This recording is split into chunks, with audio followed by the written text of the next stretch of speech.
আমার থাইরয়েড ছিল আর নার্ভের প্রবলেম ছিল, খুবই কষ্ট হতো, হাঁটাচলা করতে পারতাম না, বিছানা থেকে খাটে নিচে নামতে পারতাম না, এতই কষ্ট হতো। আমার স্বামী অনেক ডাক্তার দেখিয়েছে, তাতে আমি ভালো হয়েছি।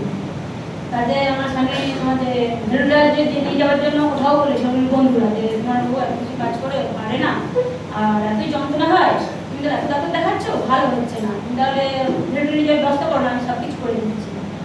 উনি আমাদের সাথে পরামর্শ দিল, তুমি কি যাবে, তুমি কিছু করতে পারছো না, তোমাকে ওই জায়গায় নিয়ে যাবো। বলছি না, আমি কারো পরামর্শে যাবো না, তুমি এই ধরনের মেডিসিন খেয়ে আমি যদি ভালো করে থাকবো কোথাও যাবো না।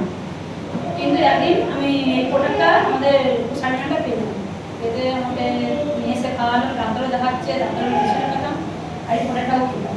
খেতে খেতে আমি মাসের খানিক পরে আমি ধীরে ধীরে সুস্থ বোধ করছি, বা আমার যে যন্ত্রণা হতো নাটক করণে কমর থেকে পা অবধি প্যারালাইসিস মতো ভেঙে যেত, আর যখন আমার স্বামী পা ম্যানেজ করে দিত আমি হাঁটাচলা করতে পারতাম, তাতেই কষ্ট পেতাম।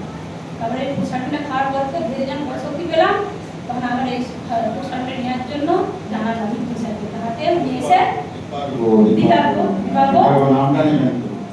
দিবালুর কথা জানাতাম, দিবালু এসে আমার বাড়িতে